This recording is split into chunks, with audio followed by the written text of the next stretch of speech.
Today's episode of Still Untitled, The Adam Savage Project is brought to you by Casper. Casper makes obsessively engineered American-made mattresses that you get in the mail. It comes in a little box. It's a cardboard box. It fits through any door. You open it up. Inside, there's an envelope that tells you what to do next and a box cutter that lets you open the mattress without risking tearing it or anything like that. And what happens then is it just kind of unfolds. It inflates. It's ready to sleep on in about 5 minutes. Using a combination of memory foam and latex foam, it gives you just the kind of right amount of sink, right amount of bounce. It's very comfortable no matter what you do in the bedroom. And on top of everything else, they're a phenomenal deal. They're about $500 for a twin, not up to $950 for a queen. If you go to your local mattress showroom, you're going to see a completely different price structure that does not cap out at under $1,000. And if you want to show your support for Still Untitled, you can go to Casper.com/untitled. Again, that's CASPER.com/untitled. Use the offer code Untitled. Tell Casper that you like the ad on the show, you like this podcast. They'll know that you like us. It works out well for everyone, and you'll get a better night's sleep. Again, Casper.com/untitled and offer code Untitled. Thanks for supporting Still Untitled, Casper. And now, on with the show. Welcome to Still Untitled, the Adam Savage Project. I'm Will. I'm Adam. And I'm Norm. Hey, guys. Hello. I have to admit, I'm a little foggy these days. Yeah. I have been beset or plagued, as one might say, by tooth problems. Oh, the tooth. Since mid-April. And that's the tooth. And we are in the first week of June right now when we're recording this. So I have been in varying degrees of pain since mid-April. That's not good. I had an infected wisdom tooth. I had my wisdom tooth removed, two of my wisdom teeth removed, 1 in 32. And then I also had implants put in. Look, all of this is my fault because I didn't brush my teeth enough. Well, back when I was a kid and a young adult, I was terrible about brushing my teeth, and I am now suffering. Look, the fog is the fog is because I'm on my 4th round and 3rd type of antibiotics over the last 2 months. I'm now on Cipro, and I cannot stand the way it makes my brain feel. It feels like I'm inside a helmet. Wow. No. Not a fun helmet. Not either. a fun helmet. No, a helmet that makes my neck hurt. It's just terrible. You know, so I'm a little foggy. Something else that numbs your brain? Watching Jupiter Ascending. Wow, that was the worst one ever. That was good. Terrible. Jupiter Ascending. This is not a spoiler cast. This is not a by the spoiler way, cast. What a mess! We just wanted to talk about it briefly before we got to the real topic. Here's the thing. I love it. You do? Yeah. You enjoyed it immensely. It's not a good movie. I'm going to get that out front. It's visually lovely. It is. But, like, Speed Racer is visually lovely and a good movie, right? I love Speed Racer. It has some problems. It's weird that they cast a bunch of white people in that movie, but whatever. And they're both Wachowski movies. Yeah, there's a common thread here. Yep. Cloud Atlas, a lovely film. Not a great film, but it's good. This is a hot mess, but I absolutely love it. It is. I paid. I watched it all the way through. I bought it on the Blu-ray. Watched it in theaters in the expensive big size format. Were you angry? No. You enjoyed it? I too enjoyed the experience, the filmmaking experience. I did too. I thought filmmaking-wise, it was absolutely gorgeous. Plot-wise, it felt like a total hot mess. I think that's a perfect descriptor. It's a Matrix do-over. Yeah, sort of. There's a secret world. We're not going to spoil, but there's secret worlds, and the whole first act is building to this big reveal, and then the big reveal comes. You're like, wait, what? And then it gets real weird from there. And it's very weird. And some of it's very reminiscent of Dune. Like, I had some significant problems with some of the biggest pieces, like the way our hero moves around. Meaning Channing Tatum? Yeah, okay. The way Channing Tatum moves around with his. Oh, he's rocking his floaty stick. Wait, yeah. What? So, hold on, something just happened. Everything's going to shit today. Is this thing even up? I bet that's the problem. Could we just lose battery? This lights up, doesn't it? This end. It should. Aha! That's why my Zoom battery is draining. Hold on.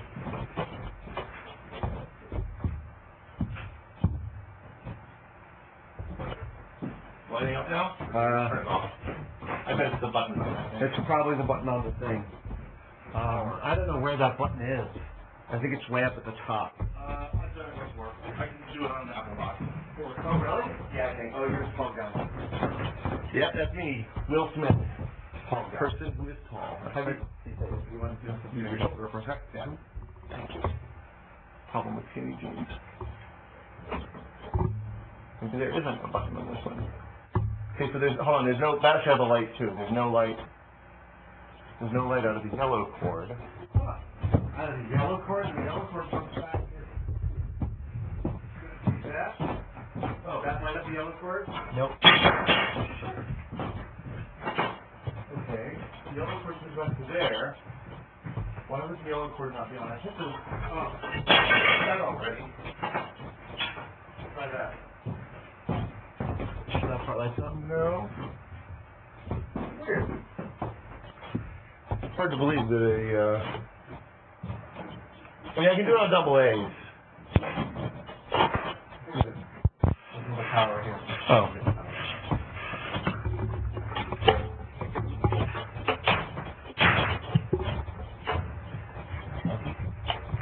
I would have thought our headphones wouldn't have worked either. I wonder if I have a bad cable. Well, it's powered on now. Is it? Powered on. Well, no, I turned it back on. Is it charging? No, it doesn't. Or that is power. Yeah, this hardly takes anything, though. This is saying we're totally out. Let's try switching. Yeah, I could have killed my first USB cable ever. That'd be exciting. Sorry for all the mechanicals today, Adam. Oh, that's fine.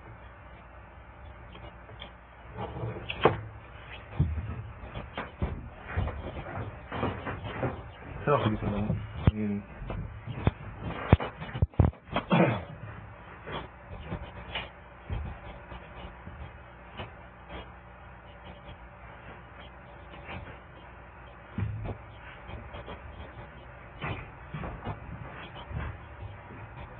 Jared, Nicole, and Marky are on their way here. Oh, cool. Okay, well, we'll wrap this up quickly. Jared. I told them to come. The door's open and come in quietly. Okay. Okay. Are we out? Yeah, I think we're good. There we go. Where did we lose? It's gonna be a nightmare. You know. Oh, I was talking about Channing Tatum roller skates. Yeah. Okay. So just start with the. Your only problem was the hero, and then we'll. I had a large problem with the central piece of this movie, which is how Channing Tatum, our hero, moves through the world with his special way of moving. The floaty rollerblades. You could have just stopped with Channing Tatum. No, I love Channing Tatum. I do too, usually. He's terrific. I didn't even think he was bad in this movie, and I love Mila Kunis. I think she's a terrific actress. Always good. And lovely, lovely person. Yes, not a role that needed her talents or made use of them. Yeah, it was. So from my perspective, it felt like that the Wachowskis were the studio, because the last movie they made, Cloud Atlas, independent film, very expensive, not a commercial success. This one, maybe they got the funding because they sold it as like a YA. Here's your Hunger Games style, girl's gonna save the world, at least the universe. Yeah. This one's a galaxy. Space opera. Space opera. Yeah. With a love story, and that was the stuff that felt unnecessary. And poorly written. There was a thing on Reddit. I think it was on Reddit. IO9 did a story about IO9, right? Which is, you may not like this movie, but you should support it because it's not a franchise, it's not based on existing material, it's not a remake, and we need to support people as wonderful and brilliant as the Wachowskis doing original material like this, because some of it's going to be terrible, some of it's going to be okay, and some of it's going to blow your freaking mind. That's kind of where I end up with the Wachowskis. Just in general, like I go to see a lot of their movies in theaters, and I probably own the entire run on Blu-ray. Yeah. Because, like, at the very minimum, you can assume that they're going to be visually arresting. Yeah. And three things visually saved this movie for me. One, there was a very nice Brazil homage in what I'm not going to spoil exactly the sequence. So there's a sequence. And in the text. Beautiful. It's just fun. Yeah. There's two, the end of the first act, the scene where they're leaving Earth. That whole action sequence, the way they shot that with helicopters only in the minutes of dawn every day for months, 3 months. Wow, really? Just to shoot that sequence, because it's dawn, like the sun's coming up. Wow. Technically incredible. They built a new camera system mounted on a gimbal on a helicopter. Oh, I didn't know that. Wow. So it's a combination of green screen, but the real, instead of real buildings. Right. And 3, that spaceship that they had at kind of like, it's a B characters, but it's like their Star Trek, where it had the female captain and the Ganesh, the crew member. Right. They're cruising through the universe. It's a really good world building there. Beautiful world building. I give it that the script was bizarre and weird, but the world building was amazing. I watched the movie and I felt at the end of it, I was like, man, I feel like if there were a couple more establishing shots for that whole B story, the whole what's happening in space story, it could have made the reason I compare it to The Matrix is because the first hour you're kind of going, okay, there's a story about this woman that's changing toilets, and then, because it kept cutting back and forth between these two places. You're like, what the hell's going on? I don't know. I thought it was. I was not disappointed that I watched it, and I thought it was quite fun, even though it was incomprehensible.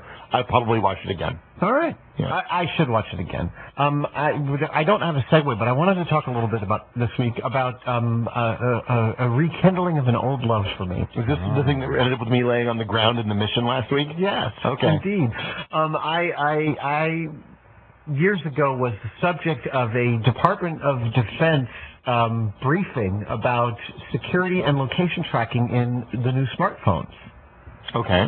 Was this prior to the iPhone? This was with the advance of the first iPhone. Okay. I took a picture of a car that I owned, my Land Cruiser BJ42 1982 diesel right-hand drive Land Cruiser in front of my house in San Francisco, and I had location tracking on, and someone used that to figure out the GPS coordinates of my house, and to confirm that, they went by my house and took a picture of the car.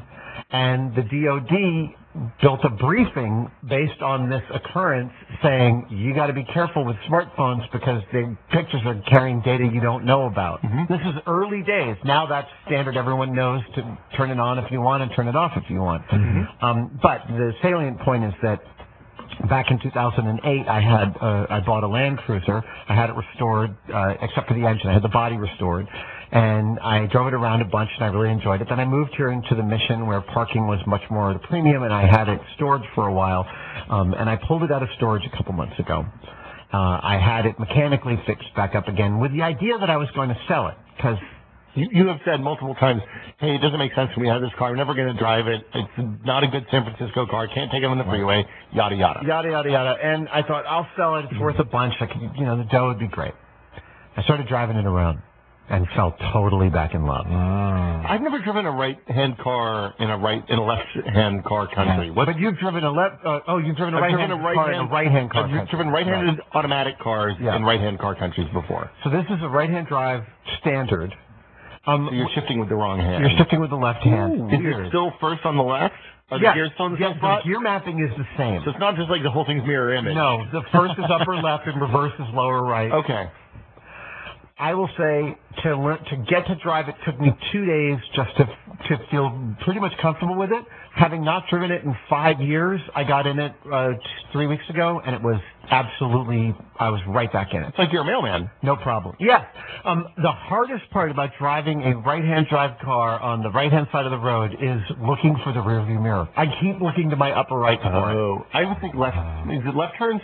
Probably changing lanes on the interstate, on the freeway, are challenging. It's not that hard. One-way streets. Yeah. Here's the thing that I found that I really like about it that's different than 5 years ago. And 5 years ago, I don't know.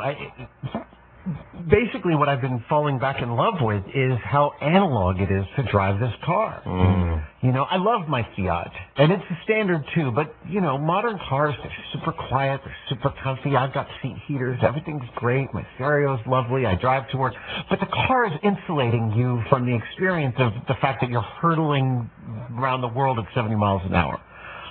This car does not. This car takes all your attention to drive. I assume the wheels steering's nice and loose, and you're kind of bouncing all over. So the BJ42, the 82 version, was actually built with power steering. Wow. Yeah. But you can hear it splashing around. Like you turn to the right, and it's like you can hear someone go, move that. The little elves are working real hard up there. It's very splashy steering. You're poised really high up. I have a tasteful 2-inch lift on the car, so it rides kind of bouncy. It's an off-road vehicle. Good, given our pothole situation in San Francisco. It's a diesel with 2 tanks, 2 batteries. This is a real zombie prepper survival tool. Yeah. And I've fallen back in love with it. I've been making more mods on it, and I want to do a piece on it. Do a walkthrough because it's a lovely car. I love that you have both a bumper jack and a winch on the front, and then you have a couple of jerry cans, I think, padlocked on the back. I have a jerry can on the back. Yeah. I have a beautiful powder-coated rack on the top. I've got some wonderful modifications inside. I have some secret modifications, which I'd rather no one know about. Okay. And it's just, I drove this car up to Gold Country for a Mythbusters shoot last week, and we're out where, really you could use off-road if you need it, and it feels like you're home when you're driving a car like this. The BJ42 diesel 3B engine is an absolutely legendary engine for when you chuck it into four-wheel drive in the low gear. This thing will climb a nearly vertical wall in the mud. Wow. It is an amazing, amazing engine. So I learned to drive on, I guess, an older version of that car that my aunt, who was a nature cinematographer, had. I learned to drive manual transmission on that. Oh, wow. And my grandparents' farm up in Northern Virginia when I was a kid. It's left-hand drive, like the same person would have. But when you put that thing into the low gear, it would drive. You could take a fallen tree trunk that was, 24 inches diameter, and it would just drive right over it if it had clearance to get over. Exactly. You could go right up on it, no problem. It was amazing. I took my boys camping down in a place called the Toomey Hills a few years ago, which is BLM land, which means where we camped, there were shell casings everywhere. Bureau of Land Management. Yes. Yeah. And we took some fairly hairy fire roads to get to the campsite, only to fall asleep that night and wake up in the rain to discover we had to leave on these roads now muddy. So I put it in the lowest gear for the whole drive out and took some air out of the tires to get more traction. And there was no problem at all. There was one point at which I was looking at this steep incline with water running down it, and this car just right up it. Like Jurassic Park. Yes. At my grandmother's house, there was a creek, and it was all clay banks because of Northern Virginia. And the ford for the creek, they eventually built a bridge, but whenever we had the Land Cruiser out, it was always use the ford because it was the only they had tractors because it's a farm. Everybody had to be pulled out of that thing. All the Jeeps, all the other cars had to be pulled out by a tractor at some point, except for the Land Cruiser, because you always just chunk it down and, you pull out of anything. It is one of the most beautiful designs of all-wheel drive vehicle that I can think of. I love the Land Cruiser, specifically the short wheelbase with the curved back windows. This is the FJ design. I believe BJ of BJ42 stands for British Jeep. Actually. Okay. It's Toyota's version of the military Jeep. So just like a Jeep, you can actually take off the doors and the rear window panels and the roof, and you can put soft top on it. It has a roll bar, so it's very configurable. In order to make this thing a daily driver, added a ton of sound dampening. I did my own carpeting in the interior, and it's very quiet and very a reasonably comfortable ride for one that you can still take in the extreme conditions that it's built for. It's super fun cars. Is it 4-speed or 5-speed? A 5-speed. 5-speed. One of the big differences I did last week was I had put in a Garmin-based GPS fold-out screen stereo, which is a little outdated now, probably. Way outdated, considering I now have a phone. Yeah. So I replaced that with Wirecutter's recommendation for the best Bluetooth head unit. Okay. And it works magnificently. It pairs with my phone as I get in and plays from the beginning whatever the last song I was listening to. Just make sure you download your maps to your phone before you go out in the deep country. Yes, I will. I do plan to take it camping this summer with the boys, Thing 1 and Thing 2. There's no way I'm selling it. So if you're thinking about asking, don't, because there's no way I'm selling this thing. What condition was it in when you took it out of storage, and how much work needed to be actually done on it? When I took it out of storage, some, how do you refer to them, assholes had yanked my hood ornament off, denting my hood. What? They had stripped off the high lift jack on the front. It had been somewhat vandalized. It was parked across the street from the armory here in that parking lot, out in the open.